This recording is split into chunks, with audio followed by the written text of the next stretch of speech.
C S S ಅಂತ ಹೇಳಿದ್ರೆ ಕಾಸ್ಕೇಡಿಂಗ್ style sheets. So ಇದು ಯಾರು ಇನ್ವೆಂಟ್ ಮಾಡಿದ್ದು, ಯಾವಾಗ ಇನ್ವೆಂಟ್ ಆದದ್ದು, ಇದನ್ನ ಎಲ್ಲಿ ಆದ್ರೂ ಇಲ್ಲಿ ಹಾಕ್ತಾನೆ, ನೀವು ಸಹ ಗೂಗಲ್ ಅಲ್ಲಿ ಅಥವಾ ಚಾಟ್ ಜಿಪಿಟಿ ಅಲ್ಲಿ ಸರ್ಚ್ ಮಾಡಿ ಅದನ್ನು ಕೇಳಬಹುದು. ಬಟ್ ಸಿ ಎಸ್ ಎಸ್ ಅನ್ನು ನಾವು ಆಕ್ಚುಲಿ ಎಲ್ಲಿ ಯೂಸ್ ಮಾಡ್ತೇವೆ? ಸಿ ಎಸ್ ಎಸ್ ಅನ್ನು ನಾವು ಒಂದು ಈಗ ಎಚ್ ಟಿ ಎಂ ಎಲ್ ಅಂತ ಹೇಳಿದ್ರೆ ಅಂತ ನಾನು ಆಲ್ರೆಡಿ ಲಾಸ್ಟ್ ವಿಡಿಯೋದಲ್ಲಿ ಎಕ್ಸ್ಪ್ಲೈನ್ ಮಾಡಿದ್ದೇನೆ. ಇಫ್ ನೀವು ಆ ವಿಡಿಯೋ ನೋಡೋದಿದ್ರೆ ನೋಡಿ, ಡಿಸ್ಕ್ರಿಪ್ಷನ್ ಅಲ್ಲಿ ಹಾಕಿದ್ದೇನೆ ಆ ವಿಡಿಯೋ ಲಿಂಕ್ ಅನ್ನು. ಸೊ ಒಂದ್ಸರಿ ನೀವು ಆ ಎಚ್ ಟಿ ಎಂ ಎಲ್ ಅಂತ ಹೇಳಿದ್ರೆ ಅಂತೇಳಿ ಅರ್ಥ ಮಾಡಿದ ನಂತರ ಆ ಎಚ್ ಟಿ ಎಂ ಎಲ್ ಗೆ ಸ್ಟೈಲ್ ಕೊಡ್ಬೇಕಿದ್ರೆ ನಾವು ಕಾಸ್ಕೇಡಿಂಗ್ ಸ್ಟೈಲ್ ಶೀಟ್ ಅಂತ ಹೇಳಿದ್ರೆ ಸಿ ಎಸ್ ಎಸ್ ಅನ್ನು ಯೂಸ್ ಮಾಡಬಹುದು. ಸಿಂಪಲ್ ಆಗಿ ಹೇಳೋದಾದ್ರೆ ಸ್ಟೈಲ್ ಶೀಟ್ ಅಂತಲೇ ಹೇಳ್ತೇವೆ ಅಥವಾ ಸಿ ಎಸ್ ಎಸ್ ಅಂತಲೇ ಹೇಳ್ತೇವೆ. ಸೊ ಈ ಸ್ಟೈಲ್ ಶೀಟ್ ಅಲ್ಲಿ ನಾವು ಕರೆಕ್ಟ್ ಆಗಿ ಯಾವ ಎಲಿಮೆಂಟ್ ಯಾವ ಕಲರ್ ಇರ್ತದೆ, ಯಾವ ಎಲಿಮೆಂಟ್ ನಿಮ್ಮ ಬ್ರೌಸರ್ ಇದು ವಿಂಡೋದಲ್ಲಿ ಎಲ್ಲಿ ಇರಬೇಕು ಅಂತ, ಯಾವ ಎಲಿಮೆಂಟ್ ಇದು ಸೈಜ್ ಎಷ್ಟಿರ್ಬೇಕು, ಮತ್ತೆ ಫಾಂಟ್ ಸ್ಟೈಲ್ ಬೋಲ್ಡ್ ಆಗಿರ್ಬೇಕಾ ಅಥವಾ ಇಟಾಲಿಕ್ಸ್ ಫಾಂಟ್ ಅಲ್ಲಿ ಇರ್ಬೇಕಾ, ಇಂತ ಹಲವಾರು ರೀತಿಯ ವಿಷಯಗಳನ್ನು ನಾವು ಸಿ ಎಸ್ ಎಸ್ ಇಂದ ಕಂಟ್ರೋಲ್ ಮಾಡ್ತೇವೆ. ಸೊ ಅದರಿಂದ ನೀವು ಯಾವ್ದಾದ್ರು ಒಂದು ವೆಬ್ಸೈಟ್ ಗೆ ಹೋಗಿ ನನ್ನ ಹತ್ರ ಕೇಳಿದ್ರೆ ಈ ವೆಬ್ಸೈಟ್ ಹೇಗೆ ಮಾಡಿದ್ದು, ಆಬ್ವಿಯಸ್ಲಿ ನಾನು ಅದನ್ನು H T M L use ಮಾಡಿದ್ದು ಅಂತ ಹೇಳ್ತೇನೆ. ಬಟ್ ಅದಕ್ಕೆ ಸ್ಟೈಲ್ ಅನ್ನು ಯಾವತ್ತು ಸಿ ಎಸ್ ಎಸ್ ಕೊಡ್ತದೆ. ಎಂತಕ್ಕಂತ ಹೇಳಿದ್ರೆ ಈ ಸಿ ಎಸ್ ಎಸ್ ಉಂಟಲ್ಲ, ನಿಮ್ಮ ಎಚ್ ಟಿ ಎಂ ಎಲ್ ನ ಲುಕ್ ಅನ್ನು ಕಂಪ್ಲೀಟ್ ಚೇಂಜ್ ಮಾಡಿ ಬಿಡ್ತದೆ. ಎಂತಕ್ಕಂತ ಹೇಳಿದ್ರೆ ಒಂದು simple website just H T M L use ಮಾಡಿದ್ರೆ ತುಂಬಾ ಬೋರ್ ಡಲ್ ಆಗಿ ಕಾಣ್ತದೆ ನಿಮ್ಗೆ.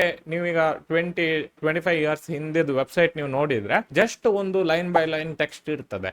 ಇದು just H T M L use ಮಾಡಿರುವ ವೆಬ್ಸೈಟ್ ಅಂತ ಹೇಳಿದ್ರೆ just H1 tag, H2 tag, paragraph tag, tables, ಇಂತ ಹಲವಾರು ರೀತಿಯ ವಿಷಯಗಳನ್ನು ಯೂಸ್ ಮಾಡಿರ್ತಾರೆ. ಸಿಂಪಲ್ ಆಗಿರ್ತದೆ, ತುಂಬಾ ಬೋರ್ ಕಾಣ್ತದೆ. But C S S use ಮಾಡಿರುವ ವೆಬ್ಸೈಟ್ ಉಂಟಲ್ಲ, ನಿಮ್ಗೆ ತುಂಬಾ ಚಂದ ಕಾಣ್ತದೆ. ನಿಮಗೆ ಯಾವುದೇ ಒಂದು ವೆಬ್ಸೈಟ್ ಗೆ ಹೋದ್ರೆ ಅಲ್ಲಿ ಸಿ ಎಸ್ ಎಸ್ ಯೂಸ್ ಆಗಿರ್ತದೆ.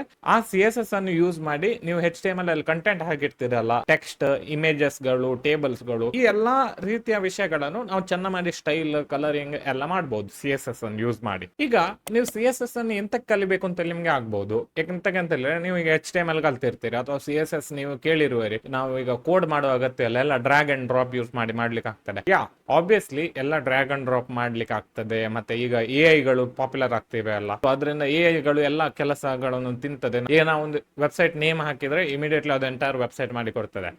ಬಟ್ ಅದೆಲ್ಲ ಲೈಕ್ ನೀವೀಗ ನೀವು ಟ್ರೈ ಮಾಡಿದ್ರೆ ನಿಮ್ಗೆ ಗೊತ್ತಾಗ್ತದೆ ಅದರ ಟೆಕ್ನಾಲಜಿ ಎಷ್ಟು ಇಂಪ್ರೂವ್ಮೆಂಟ್ ಉಂಟು, ಮತ್ತೆ ಜನರು ಎಷ್ಟು ಅದರ ಮೇಲೆ ಹೈಪ್ ಮಾಡ್ತಿದ್ದಾರೆ ಅಂತ. ಬಟ್ ಇದರ್ ವೇ ನಾವೊಂದು ವೆಬ್ಸೈಟ್ ಅನ್ನು ಕೋಡ್ ಮಾಡ್ಬೇಕಿದ್ರೆ ನಾವು ಯಾವತ್ತು ಎಚ್ ಟಿ ಎಂ ಎಲ್ ಮತ್ತೆ ಸಿ ಎಸ್ ಎಸ್ ಯೂಸ್ ಮಾಡಿ ಕೋಡ್ ಮಾಡ್ತೇವೆ. ಎಂತಂತ ಹೇಳಿದ್ರೆ ನಮ್ಗೆ ಅಂದ್ರೆ ನಾವು ಅಂತ ಹೇಳಿದ್ರೆ ಪ್ರೋಗ್ರಾಮರ್ಸ್ ಗಳು, ಕೋಡರ್ಸ್ ಗಳು, ವೆಬ್ ಡೆವಲಪರ್ಸ್ ಗಳು. ಸೊ ನಮ್ಗೆ ಎಲ್ಲ ಕರೆಕ್ಟ್ ಆಗಿ ಅದರಲ್ಲಿ ಸಿಗ್ಬೇಕು. ಈಗ ಯಾರಾದ್ರೂ ಒಂದು ಬಿಸ್ನೆಸ್ ಮ್ಯಾನ್ ಅವ್ರು ಬಂದು ಒಂದು ಯಾವ್ದಾದ್ರು ಒಂದು ಎ ಐ ಟೂಲ್ ಅಥವಾ ಡಿಸೈನಿಂಗ್ ಟೂಲ್ ಅನ್ನು ಯೂಸ್ ಮಾಡಿ H T M L, C S S ಎಲ್ಲ ಜಸ್ಟ್ ಡ್ರ್ಯಾಗ್ ಅಂಡ್ ಡ್ರಾಪ್ ಮಾಡಿ ಬಿಡ್ತಾರೆ. ಅವರಿಗೆ ಜಸ್ಟ್ ಒಂದು ಬಿಸ್ನೆಸ್ ಇದು ನೀಡ್ ಅನ್ನು ಫುಲ್ಫಿಲ್ ಮಾಡಿದ್ರೆ ಆಯ್ತು. ಅವರ ಹತ್ರ ತುಂಬಾ ಹಣ ಬರುವಾಗ ಅವರು ಆಬ್ವಿಯಸ್ಲಿ ಯಾವ್ದಾದ್ರು ಒಂದು ಒಳ್ಳೆ ಡೆವಲಪರ್ಸ್ ಅನ್ನು ಹೈರ್ ಮಾಡಿ ಅವ್ರಿಗೆ ಒಂದು 3-4 ಲಕ್ಷ ಕೊಟ್ಟು ಒಂದು ವೆಬ್ಸೈಟ್ ಮಾಡಿಸ್ತಾರೆ H T M L, C S S ಅನ್ನು ಯೂಸ್ ಮಾಡಿ. ಸೊ ಅದರಿಂದ ನೀವೀಗ ಎಚ್ ಟಿ ಎಂ ಎಲ್ ಮತ್ತೆ ಸಿ ಎಸ್ ಎಸ್ ಅನ್ನು ಕರೆಕ್ಟ್ ಆಗಿ ಎಂತ ಕಲಿಬೇಕಂತ ಹೇಳಿದ್ರೆ, ಒಂದು ವೆಬ್ ಡೆವಲಪ್ಮೆಂಟ್ ಪ್ರಾಜೆಕ್ಟ್ ಅಲ್ಲಿ ಎಚ್ ಟಿ ಎಂ ಎಲ್ ಮತ್ತೆ ಸಿ ಎಸ್ ಎಸ್ ಯಾವತ್ತು ಇಂಪಾರ್ಟೆಂಟ್. ಎಂತಕ್ಕಂತ ಹೇಳಿದ್ರೆ ಅದಕ್ಕೆ ಬೇರೆ ಆಲ್ಟರ್ನೇಟಿವ್ಸ್ ಇಲ್ಲ. ಈಗ ನೀವು ಸಿ ಎಸ್ ಎಸ್ ಯೂಸ್ ಮಾಡುವ ಬದಲು ಬೇರೆ ಎಂತ ಯೂಸ್ ಮಾಡಬಹುದಾ? ಎಸ್, ಅಫ್ಕೋರ್ಸ್ ನೀವು ಅಲ್ಲಿ ಯೂಸ್ ಮಾಡಬಹುದು. ನಿಮ್ಗೆ ಬೂಸ್ಟ್ ಸ್ಟ್ರಾಪ್ ಯೂಸ್ ಮಾಡಬಹುದು ಅಥವಾ ಬೇರೆ ಯಾವ್ದಾದ್ರು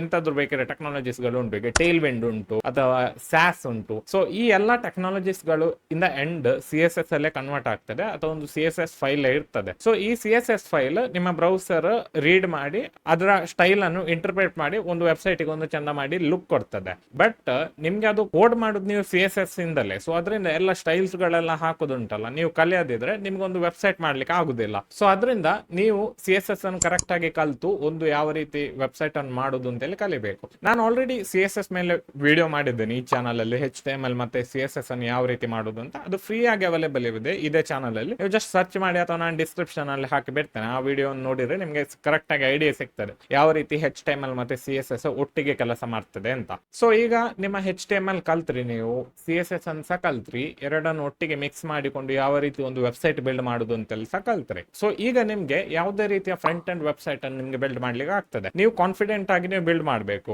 ನೀವು ಒಂದ್ಸರಿ ಈ ಕೆಲವು ಪ್ರಾಜೆಕ್ಟ್ ಅನ್ನೆಲ್ಲ ಬಿಲ್ಡ್ ಮಾಡಿದ ನಂತರ ನಿಮ್ಗೆ ಕೆಲವು ಪ್ರಾಬ್ಲಮ್ ಬರ್ಬೋದು. ಅಲ್ಲಿ ನಿಮ್ಗೆ ಎಂತಾದ್ರು ಒಂದು ಸ್ಟೈಲ್ ಅಲ್ಲಿ ಚೇಂಜ್ ಮಾಡ್ಬೇಕಾಗ್ಬಹುದು. ಈಗ ನೀವು ಒಂದು ಬಟನ್ ಅನ್ನು ಕ್ಲಿಕ್ ಕೊಟ್ಟ ತಕ್ಷಣ ನಿಮ್ಗೆ ಇಮಿಡಿಯೇಟ್ಲಿ ಒಂದು ಬ್ಯಾಕ್ ಗ್ರೌಂಡ್ ಇಮೇಜ್ ಇಮೇಜ್ ಅಥವಾ ಯಾವ್ದಾದ್ರು ಒಂದು ಎಂತಾರು ಒಂದು ಚೇಂಜ್ ಆಗ್ಬೇಕು. ಸೊ ಇಂಥ ರೀತಿಯ ಚೇಂಜಸ್ ಆಗ್ಬೇಕಿದ್ರೆ ನೀವು ಜಾವಾ ಸ್ಕ್ರಿಪ್ಟ್ ಅನ್ನು ಯೂಸ್ ಮಾಡ್ಬೇಕು ಅಲ್ಲಿ. ಸೊ ಜಾವಾ ಸ್ಕ್ರಿಪ್ಟ್ ಅನ್ನು ನಾವು ಯಾವ ರೀತಿ ಯೂಸ್ ಮಾಡುದು ಮತ್ತೆ ಅದು ಆಕ್ಚುಲಿ ಎಲ್ಲಿ ಯೂಸ್ ಆಗ್ತದೆ ಅಂತೇಳಿ ನಾವು ನೆಕ್ಸ್ಟ್ ವಿಡಿಯೋದಲ್ಲಿ ನೋಡೋಣ. ಸೊ ಈ ವಿಡಿಯೋದಲ್ಲಿ ನಾನು ಇಷ್ಟೇ, ನೀವು CSS ಮತ್ತೆ HTML ಅನ್ನು ಕರೆಕ್ಟ್ ಆಗಿ ಕಲೀರಿ. ನಿಮ್ಗೆ ಆಲ್ರೆಡಿ ಗೊತ್ತಿರೋದಿದ್ರೆ ಇದೊಂದು ಒಳ್ಳೆ ಟೆಕ್ನಾಲಜಿ. ನಿಮ್ಮ ವೆಬ್ ಡೆವಲಪ್ಮೆಂಟ್ ಜರ್ನಿಯನ್ನು ನೀವು ಇದನ್ನು ಕರೆಕ್ಟ್ ಆಗಿ ಕಲ್ತ್ರೆ ನಿಮ್ಮ ಜರ್ನಿ ಉಂಟಲ್ಲ ತುಂಬಾ ಸುಲಭದಲ್ಲಿ ಆಗ್ತದೆ. ಎಂತಂದ್ರೆ ಎಲ್ಲ ಟೆಕ್ನಾಲಜಿಸ್ಗಳು ಇದರಲ್ಲೇ ರಿವಾಲ್ವ್ ಆಗ್ತಾ ಇರ್ತದೆ. ಇನ್ ದ ಎಂಡ್ ನಿಮ್ಗೊಂದು ವೆಬ್ಸೈಟೇ ಕಾಣುದು.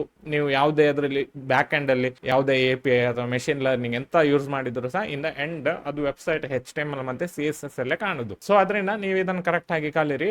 ಇದರ ಮೇಲೆ ಪ್ರಾಜೆಕ್ಟ್ಸ್ ಗಳನ್ನು ಬಿಲ್ಡ್ ಮಾಡಿ. ಜಾವಾ ಸ್ಕ್ರಿಪ್ಟ್ ಅನ್ನು ನಾವು ಯಾವ ರೀತಿ ಯೂಸ್ ಮಾಡಬಹುದು ಅಂತೇಳಿ ನಾನು ನೆಕ್ಸ್ಟ್ ವಿಡಿಯೋದಲ್ಲಿ ಎಕ್ಸ್ಪ್ಲೇನ್ ಮಾಡ್ತೇನೆ. ನೆಕ್ಸ್ಟ್ ವಿಡಿಯೋದಲ್ಲಿ ಸಿಗೋಣ. ಈ ವಿಡಿಯೋ ಇಷ್ಟ ಆದರೆ ಲೈಕ್ ಮಾಡ್ಲಿಕ್ಕೆ ಮರಿಬೇಡಿ, ಸಬ್ಸ್ಕ್ರೈಬ್ ಸಹ ಮಾಡಿ. ಬಾಯ್ ಬಾಯ್.